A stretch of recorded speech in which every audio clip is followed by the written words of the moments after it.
Vamonos. Ikuzu. Hein? Qu'est-ce qu'il a dit? La ilaha illallah, alhamdulillah, wa salatu wa salamu ala rasulillahi wa ala alihi wa sahbihi wa man wala wa ma ba'd. Mes très chers frères, dans cette 12e journée du mois de Rajab de l'an 1446, c'est-à-dire le 12 janvier 2025, nous nous retrouvons pour notre lecture et étude du livre d'Abu Najah Moussa ibn Ahmed al-Hajjawi, rahimahullah, livre intitulé Zad al-Mustaqni' fi ikhtisar al-Muqni', dans le droit islamique selon l'école juridique de l'imam Ahmad ibn Hanbal, rahimahullah ta'ala. Donc on a vu hier le premier cours en rapport avec le premier chapitre.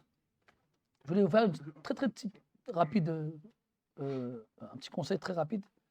Je vous conseille aux frères parmi nous qui comprennent l'arabe d'écouter le premier dars du sharh de Cheikh Bajabir de Zad al-Mustaqni'. Cheikh Hafidahullah, il ajada wa afad. Il a très bien donné beaucoup de conseils dans la façon d'étudier le livre, dans la façon de le comprendre, et beaucoup de choses en rapport aussi avec le madhab. Donc franchement, c'est un cours que je conseille, bon, moi je l'ai écouté déjà plusieurs fois, et que je me conseille de réécouter, et que je vous conseille d'écouter. Cheikh Bajabir, Cheikh Sharh Zad al-Mustaqni', le premier cours. Après, si vous pouvez suivre tous les cours, c'est encore mieux. Et si vous ne pouvez pas, alors le premier déjà, il vous sera très utile, incha'Allah ta'ala. Taïb. Donc hier, on a commencé Kitab al-Tahara. Donc on va faire une petite révision pour voir si vous avez bien révisé. Al-Tahara, c'est donc la purification. Et sa définition repose sur 3 piliers. Et dans le premier pilier, on a irtifa'u al-hadath. C'est quoi al-hadath? Là, par contre là, on ne peut pas y aller en mode c'est la guerre, sinon on ne va pas y arriver. C'est quoi al-hadath? Non, ahsant. On a dit que c'est un wasf qa'im bil badan, c'est un état propre au corps qui empêche l'accomplissement de la prière. Et quoi d'autre en dehors de la prière?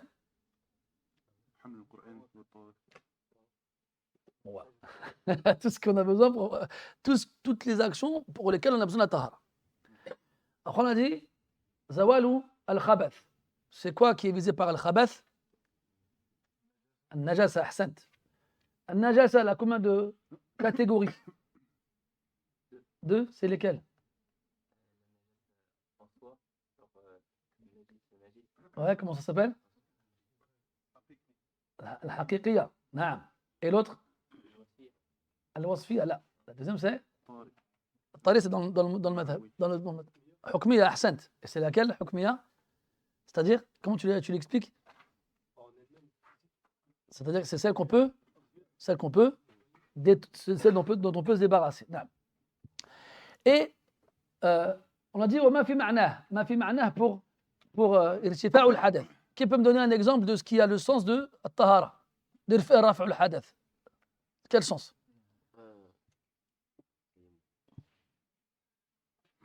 Un autre exemple. Le deuxième lavage des ablutions. Mourad. Ahsam, tajid al-wudu. Le lavage du vendredi, très bien. Cheikh. Ahsant, le lavage du défunt. On a encore un? Ahsant, le fait de laver les mains quand on s'est levé après avoir fait un sommeil nocturne. Combien y a de types d'eau? 3, c'est lesquels? Tahur, tahir et najis. Taïb.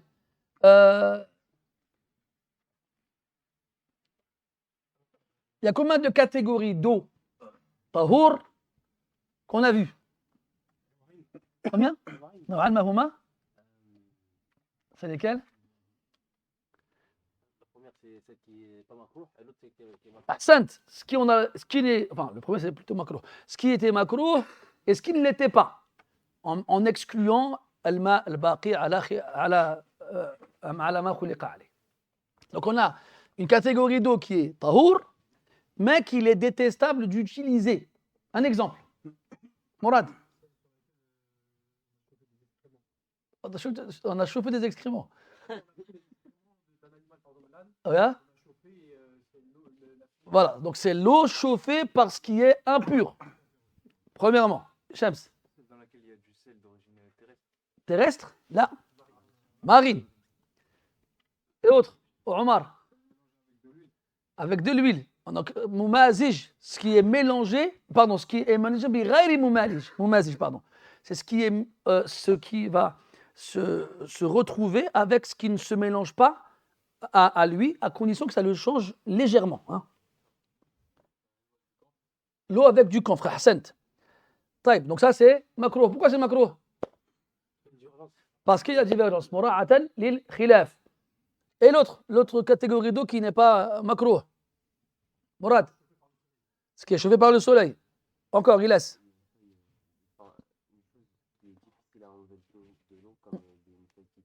Ahsant. Ce qui est présent dans l'eau et qu'il est difficile d'enlever, comme les feuilles qui tombent des arbres, ou bien ce qui a poussé dedans. Ibrahim. Ce qui est à proximité d'un animal mort. C'est qui l'avait dit? C'est Mourad. Ah, c'était que ça, c'était Elias? Le bois? On n'a pas parlé de ça. Hein? نعم الباقي على خلقته نعم هو الأصل أحسنتم طيب أحسنت ما تغير بمكثه. Donc c'est deux. En fait, pourquoi on a mis de côté l'eau qui est restée telle qu'elle était à sa création? لأنها لم تتغير بسبب شيء زائد. Parce que cette eau-là, elle n'a pas changé à cause de quelque chose qui a été en contact avec ou rajouté. Donc en fait, on a l'eau qui n'a jamais été changée et l'eau qui a été changée. Mais est-ce que c'est un changement total ou c'est un changement partiel? Yassir, on a dit taghayyurun yassir, c'est en petite quantité. Et même si ça a une incidence sur quelques-unes de ces caractéristiques. Qu'en est-il d'un autre type d'eau qu'il est détestable d'utiliser malgré le fait que ce soit tahor? Donc ça, on l'a dit tout à l'heure, c'est ce qui a été utilisé dans la deuxième ou le troisième lavage. Mais quel type d'ablution? Recommandé, mustahabba, ahsantum. Donc ce qui a déjà été utilisé pour une tahara, une purification mustahabba. Hein? Mustahabba, donc recommandé et pas obligatoire. Donc soit le deuxième ou le troisième lavage des ablutions, soit le lavage du vendredi, ou soit tajdid al-wudu. C'est quoi le hukm d'utiliser cette eau-là? C'est makrouh. Pourquoi c'est makrouh? À cause du khilaf. Quand on dit que c'est makrouh, c'est parce que j'ai autre chose. Si j'ai autre chose qui ne répond pas à ces caractéristiques-là, alors je ne vais pas m'en servir alors qu'il y a un khilaf. C'est makrouh. Et si je m'en sers, ce sera sahih quand même. Mais si c'est la seule eau que j'ai, yartafi' al-karah. Pourquoi? Parce que la qaïda dit que quand on y a un besoin, c'est plus makrouh. Ah oui, c'est même pas préférable, elle est prioritaire. Parce qu'il n'y a pas de tayammum s'il y a de l'eau. Et on peut s'en servir. نعم اقرأ تفضل. الحمد لله رب العالمين والصلاة والسلام على نبينا وعلى آله وصحبه أجمعين. اللهم اغفر لنا ولشيخنا ولوالدنا وللحاضرين ولجميع المسلمين. قال المؤلف رحمه الله: وإن بلغ قلتين وهو الكثير وهما 500 رطل عرقي تقريبا فخالطته نجاسة غير بول آدمي أو عذرته المائعة فلم تغيره أو خالطه البول أو العذرة ويشق نزعه كمصانع طريق مكة فطهور ولا يرفع حدث رجل طهور يسير خلت به امرأة لطهارة كاملة عن حدث وإن تغير طعمه أو لونه أو ريحه بطبخ أو ساقط فيه أو رفع بقليله حدث أو غمس فيه يد قائم من نوم ليل ناقض لوضوء أو كان آخر غسلة زالت النجاسة بها فطاهر. حسبك بارك الله فيك. Là, on a une mas'ala secondaire, toujours dans At-Tahur. C'est ce qui atteint ce qu'on appelle Al-Qullatayn. Al-Qulla en arabe, c'est une jarre. C'est un récipient qui a pour but de contenir de l'eau d'une certaine consistance, d'un certain, comment dire, quand on parle de ce qu'il contient, d'un volume. Hassan Barakallahu fik, un volume. Et le qullatan ici, ça fait référence à ce qu'on appelle chez les fuqaha al-kathir. Donc quand tu entendras le mot kathir, qui veut dire beaucoup en arabe, mais en rapport avec l'eau, dans tout ce qui touche aux règles relatives aux ablutions, à la purification, on fait référence à une quantité d'eau. Lorsque on a une certaine quantité d'eau, alors le jugement il variera par rapport à l'impureté et par rapport à la nature de l'impureté. Donc, à ce moment-là, on est obligé d'expliquer comment les savants divisent l'eau en fonction de sa quantité. Donc nous, on a vu la division de l'eau chez les fuqaha en fonction de la pureté, la purification et l'absence des deux. Tahur, tahir, najis. Ça, c'est une classification. Par rapport à ce que je peux me servir de cette eau-là pour faire les ablutions ou non. Maintenant, on a une autre classification. C'est la classification de l'eau par rapport à sa quantité. Bi'atibar al-hajm. Première catégorie, al-qalil. Quand tu entends qalil dans les livres de fiqh, dans tout ce qui touche à l'eau, c'est ce dont la quantité est inférieure à al-qullatayn. Pour l'instant, on laisse qullatayn. Puis tu as al-kathir, deuxième catégorie. L'eau, quand tu entends l'eau al-kathir chez les fuqaha, dans tout ce qui touche à la tahara, c'est ce dont la quantité est égale ou supérieure à al-qullatayn. Et il y a une troisième catégorie qu'on entend rarement, mais qui existe, c'est al-mustabhar. Al-mustabhar, c'est ce qui est très supérieur à al-qullatayn. Maintenant, ces trois catégories-là, elles vont être concernées, elles vont avoir des différences au niveau de l'impureté quand elle entrera en contact avec. De l'impureté quand elle entrera en contact avec. La première catégorie, c'est le qalil. Donc l'eau dont la quantité est inférieure à al-qullatayn. Donc là, ça, ce mot, ce terme technique, enregistre-le. Qullatayn, c'est le terme qui indique la limite entre l'eau qalil et l'eau kathir. On n'a pas encore expliqué c'était quoi cette quantité-là. On va l'expliquer après, Inch'Allah. Donc, al-qalil, al-ma'u al-qalil, quelle que soit la nature de l'impureté qui entrera en contact avec, elle la rendra impure. Quelle que soit la nature de l'impureté qui rentrera en contact avec, elle sera impure. Pourquoi je précise la nature de l'impureté? Parce qu'on va voir par la suite qu'en fonction de la nature de l'impureté, il va y avoir une différence de jugement pour al-ma al-kathir. D'accord?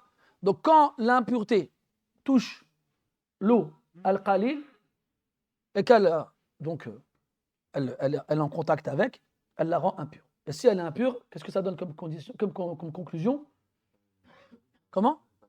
On ne peut pas se purifier avec Ahsant. Puis on a al-kathir, donc ce qui atteint le qullatayn. Et là, on regardera la nature de l'impureté. D'accord? Parce que l'auteur, il nous donne deux types d'impureté.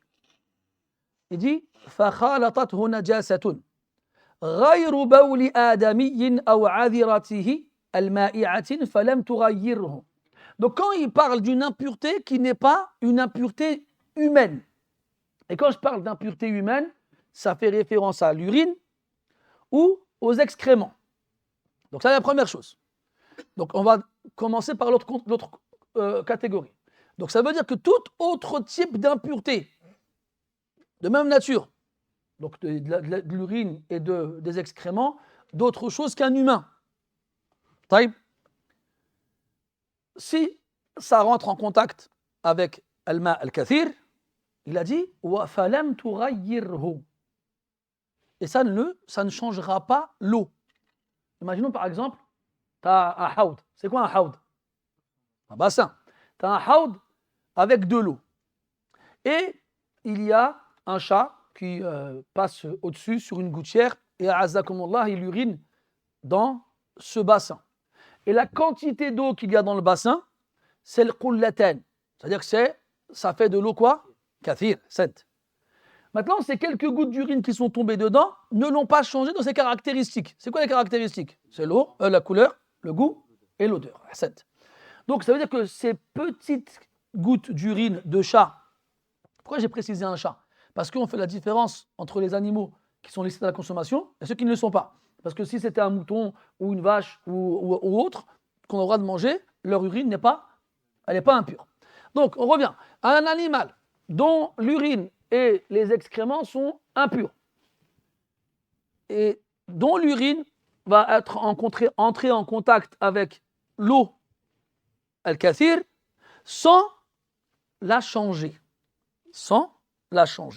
Eh bien, elle restera pure. Elle restera pure à partir du moment où elle ne la change pas. C'est-à-dire la présence d'impureté qui entrera en contact avec. Mais lui, c'est pour ça qu'il a dit غير بول آدمي أو عذرته المائعة فلم تغيره. D'accord? Donc, si jamais cette impureté qui n'est pas une impureté humaine, c'est-à-dire que ce n'est pas l'urine humaine et ce n'est pas l'excrément humain, et que ça ne change pas l'eau, à condition qu'elle soit kathir, elle reste purificatrice. Donc on comprend quoi de ça? On comprend que si c'est de l'urine humaine ou de l'excrément humain, est-ce qu'on va prendre en considération le fait qu'elle change ou non l'eau?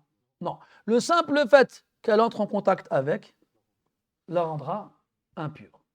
Donc on prendra en compte le fait que ça ne le change pas, ça ne change pas l'état de l'eau, que si l'urine ou l'excrément n'est pas d'origine humaine. D'ailleurs, c'est ce qui vient. Après, il dit أو خالطه البول أو العذرة ويشق نزحه كمصانع طريق مكة. Il parle de مصانع طريق مكة. C'est quoi les masani'? Les masani', ce sont des énormes récipients qui ont été disposés dans la route que les pèlerins utilisaient auparavant pour se rendre à la Mecque pour y faire le pèlerinage. Et en fait, ces énormes bassins, ils conservaient l'eau de la pluie qui tombait. Et ça leur servait à eux dans leur voyage vers la Mecque pour leurs ablutions, pour leurs animaux, etc., etc. Et il n'était pas impossible qu'un humain y fasse ses besoins. Parce que quand il dit أو خالطه البول أو العذرة, donc là quand il dit, il parle de l'eau al-kathir, on est toujours dans le mal al-kathir, qullatayn. Donc l'eau en grande quantité qui sera donc mélangée avec de l'urine ou des excréments. Est-ce qu'ici il a précisé de l'être humain ou d'autres choses que l'être humain? Il ne l'a pas précisé. Ça veut dire que ça l'inclut. Donc il existe une exception pour l'eau en grande quantité qui sera touchée par l'urine et l'excrément des humains. C'est cette eau-là. C'est laquelle? C'est celle qui se trouve spécifiquement dans ce genre de bassins qui ont été installés dans les différentes routes qui mènent à la Mecque, il a dit Tariq Makkah, pour le pèlerinage, et qui cumulent l'eau de la pluie en général et qui sont utilisés par beaucoup de gens. Pourquoi on a fait cette exception-là? Pour ce cas-là, il a dit Mim yashuqqu nazhuhu. C'est-à-dire qu'il est difficile de l'enlever. Ça apporte une difficulté. Là, il y a une qaïda. La qaïda dit إذا كانت المشقة عامة لكل الناس.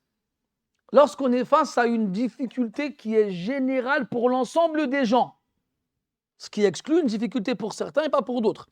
Lorsqu'on est face à une difficulté qui est générale pour l'ensemble des gens, إذا كانت المشقة عامة لكل الناس أخذ إما بالقول الضعيف عند الاختلاف أو بالتيسير فيها أو بالتيسير فيها. Donc lorsqu'on est confronté à une difficulté générale pour l'ensemble des gens, s'il y a une divergence, on prendra la vie faible, et s'il n'y en a pas, on prendra la facilité. Cette règle-là, elle découle de laquelle?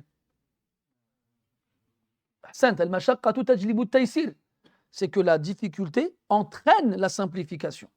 Donc le fait que les gens soient en voyage et qu'il n'y a pas d'eau à proximité, et que la seule eau qu'on trouve, c'est celle-là, et qu'elle ait atteint la quantité suffisante, et qu'elle ait été mélangée à des impuretés, même humaines, on va pas dire non, vous ne prenez pas cette eau-là.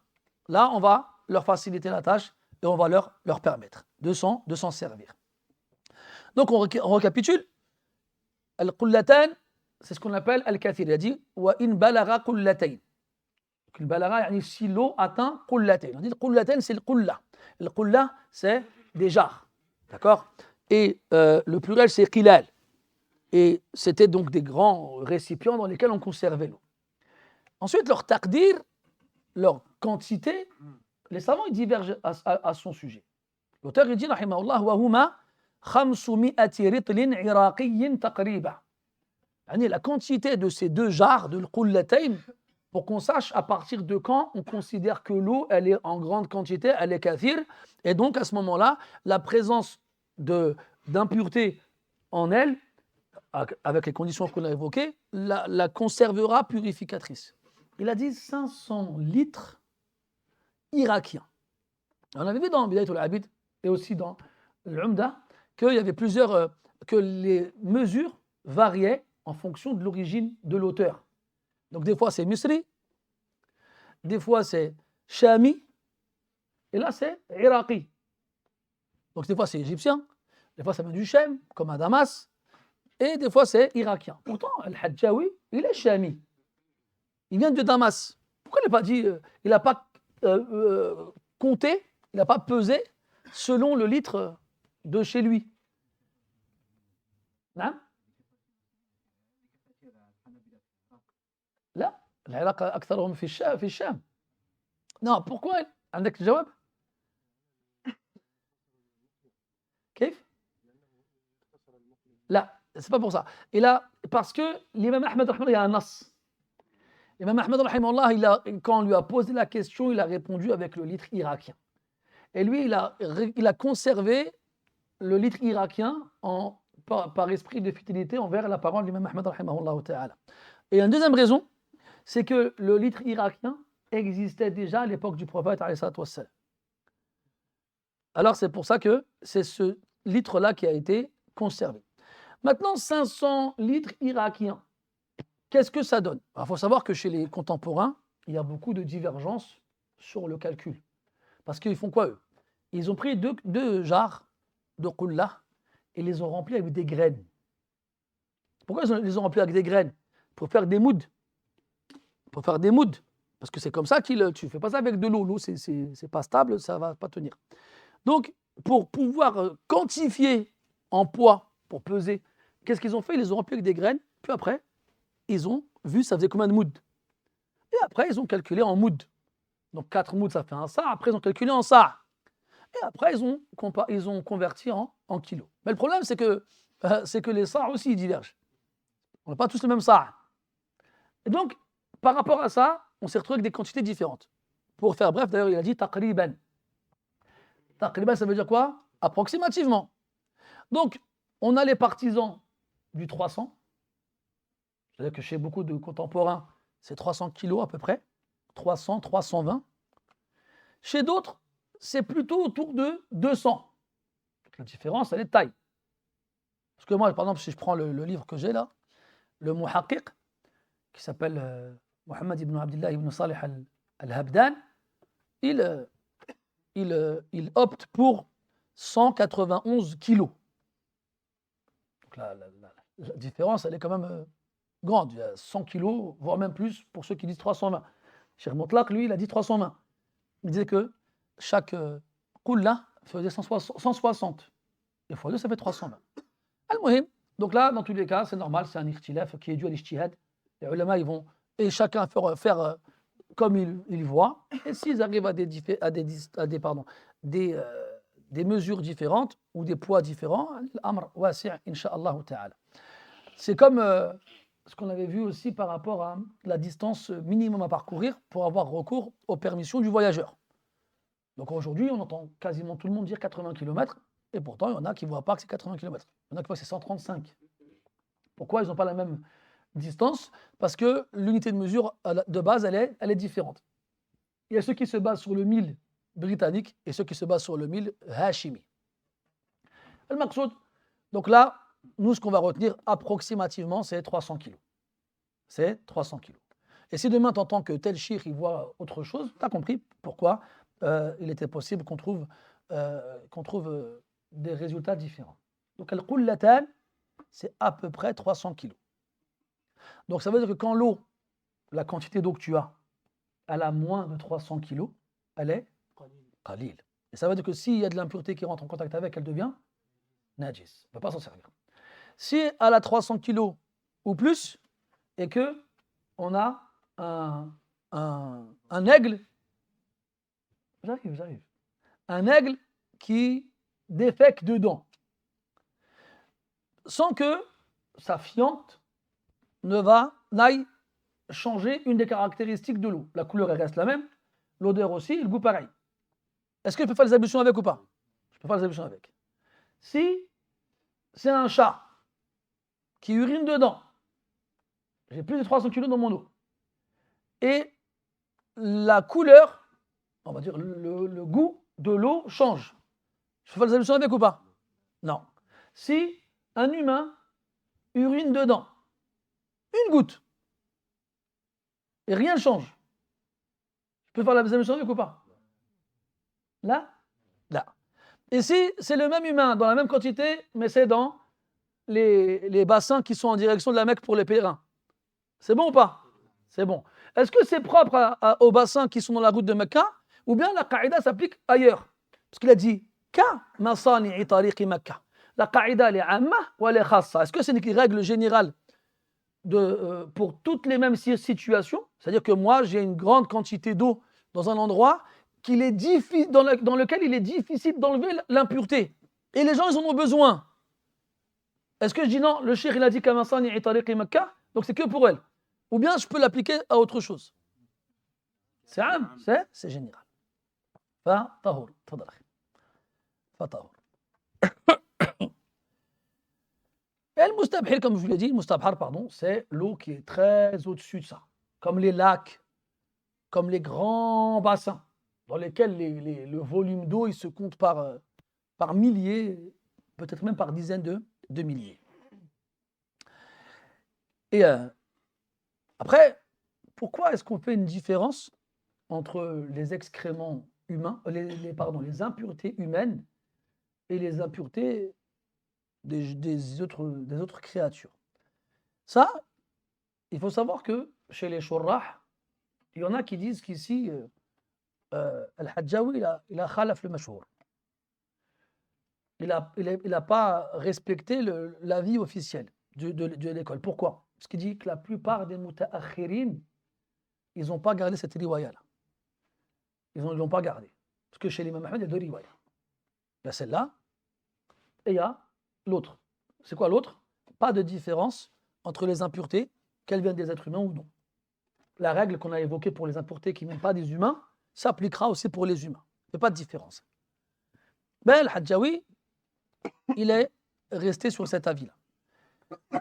Et pourquoi cet avis il existe? Il y a un hadith où le prophète il interdit à celui qui se lave d'uriner là où il se lave. لا يبولن أحدكم في مغتسله الذي يغتسل فيه. Que personne d'entre vous n'urine là où il se lave.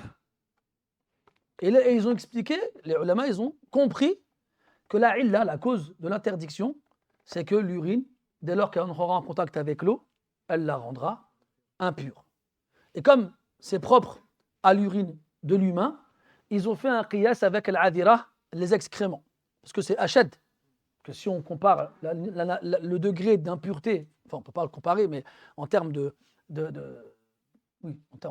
grandeur, les excréments sont supérieurs à l'urine. Donc si l'urine va avoir cet effet-là sur l'eau, min bab aoula, les excréments.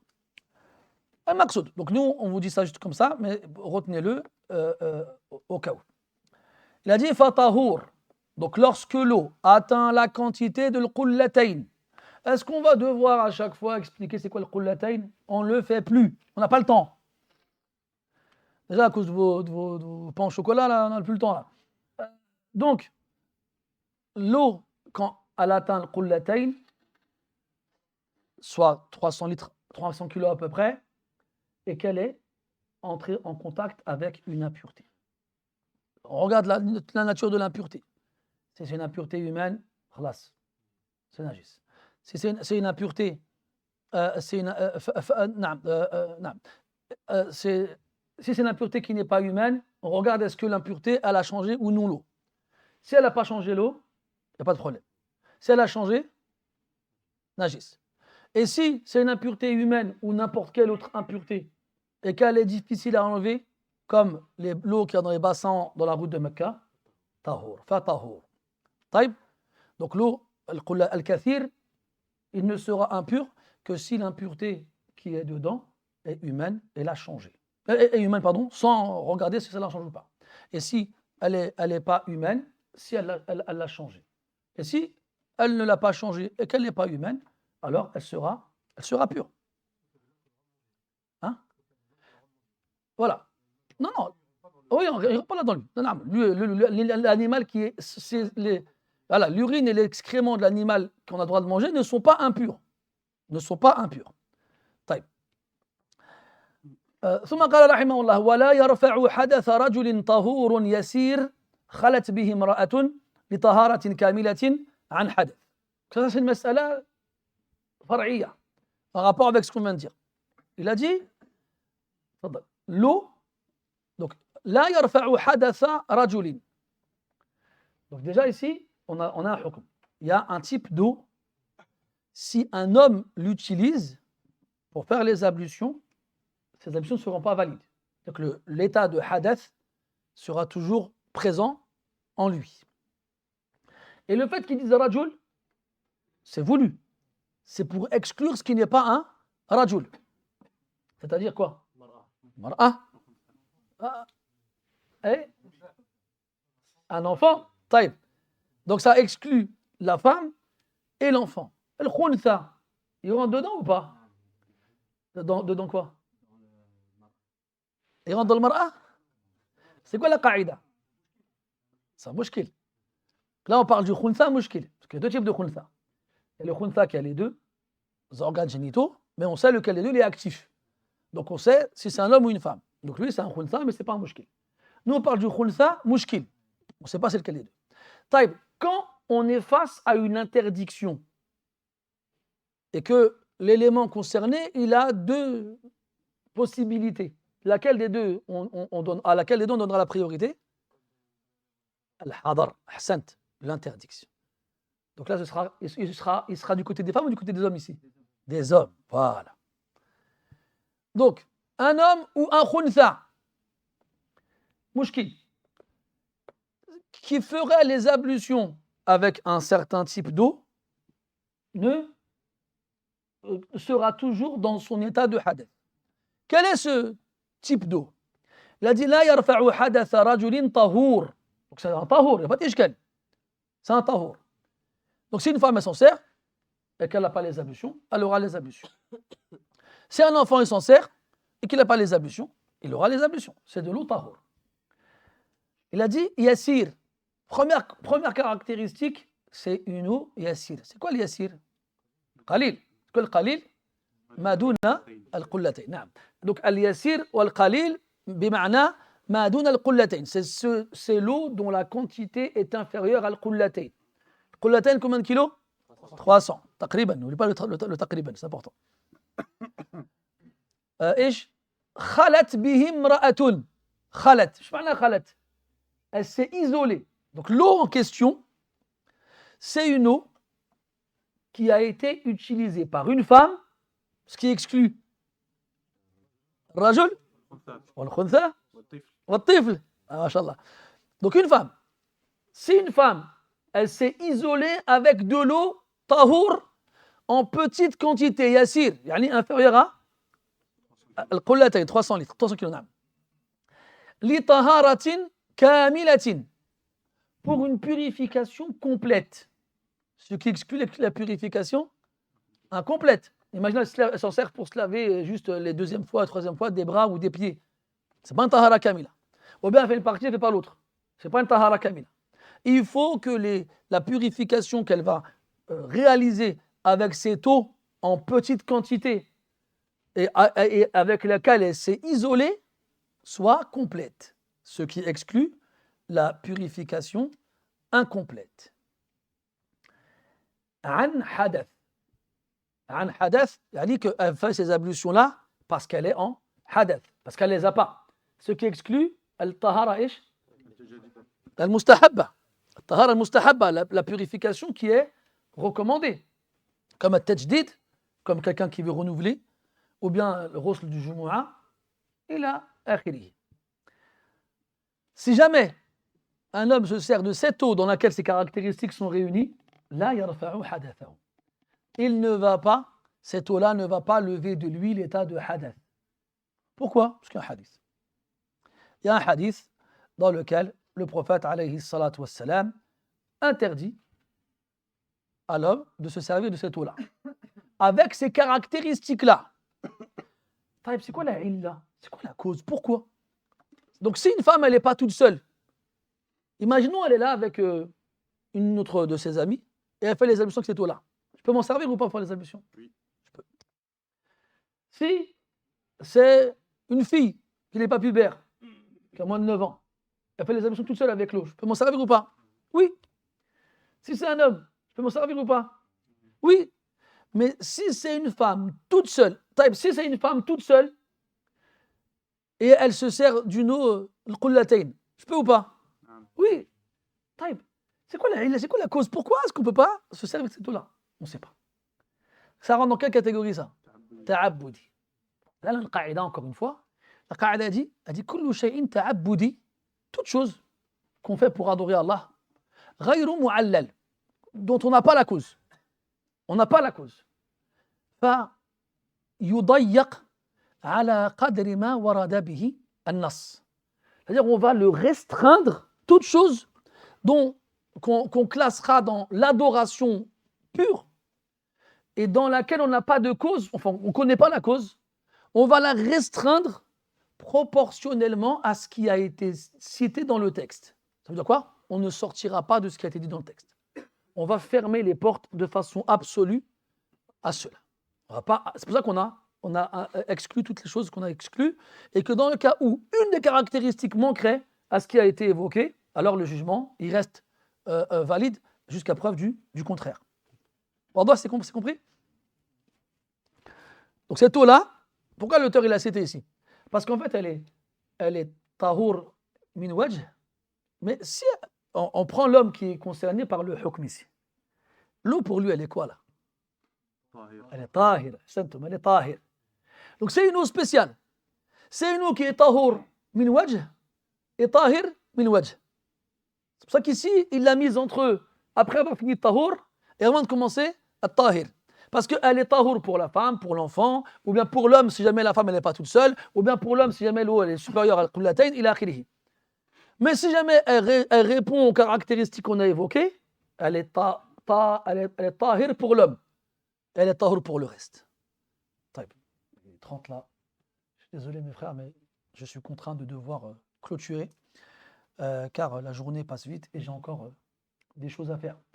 Donc on va malheureusement devoir s'arrêter ici et on reprendra la prochaine fois, Inch'Allah. De toute façon, bidnillah, en espérant qu'on aura fini al-lum'ah, de passer un peu plus de temps sur ce kitab.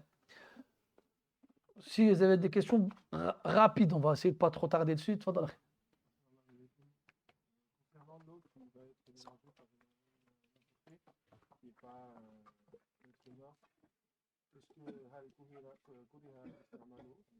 لا أتقصد إذا اختلط لم يذكر المصنف الكراهة والأصل أنه إذا وجد غيره أن يترك لا شك. C'est sûr que si jamais imaginons donc on a dit que si l'eau elle est mélangée avec une impureté qui n'est pas d'origine humaine et qu'elle a atteint le qullatayn, ça reste tahour. Ça. Mais si j'ai une autre eau moi propre sans aucune impureté, alors il est préférable, ça deviendra makrouh de s'en servir, même si les ablutions resteront valides. Mais si c'est la seule eau que j'ai, il n'y a pas de problème. Est-ce que les un jour on n'a pas de faire pipi quand on se la douche? Alors là, voilà, là, tu as deux écoles chez les contemporains. Tu as ceux qui sont, on va dire, en conformité avec leur époque. Ils disent oui, mais avant, il n'y avait pas de majari, il n'y avait pas de canalisation, il n'y avait pas d'évacuation. L'eau, elle stagnait. Là, on se lavait. Donc, c'est sûr que l'urine, elle va rester et donc elle va rendre l'endroit impur, etc., etc. Mais aujourd'hui, comme l'eau elle coule en continu et qu'il y a des canalisations et que ça part, alors c'est plus applicable. C'était ce que disait Cheikh Al-Uthaymin, rahmatullah alayh. Et là, qui disent, là, ils disent ça, c'est pour dans le cas où on dirait que c'est pour cette raison-là qu'on n'a pas le droit d'uriner dedans. Mais sinon, on ne peut pas l'affirmer. Il y en a qui sont restés sur la base et que l'interdiction, elle concerne le fait d'uriner là où on se lave, sans rentrer dans le pourquoi. Wallah. Donc si tu prends la parole de Cheikh Al-Uthaymin, Inch'Allah, la haraj. Après, excuse-moi pour finir sur le principe, parce qu'il y a un autre hadith où il interdit qu'on urine là où on se lave. Ils disent donc il justifie l'interdiction par le fait de la présence du wiswas. Et à ce moment-là, si c'est lié au wiswas, ce n'est pas forcément lié à l'impureté présente sur place. C'est donc lié à autre chose. Donc Allah. Oui, laisse. Il a oublié. Ainsi, dans les climataires, Oui. même si une des trois caractéristiques change. Ah non, non. Ça c'est dans le cas où l'eau n'a pas été changée. Ça, c'est la règle de base, elle reste. Hein. C'est quand l'eau elle n'a pas été changée. Ah. Oui, c'est bon, ça y est. Oui, Marwa.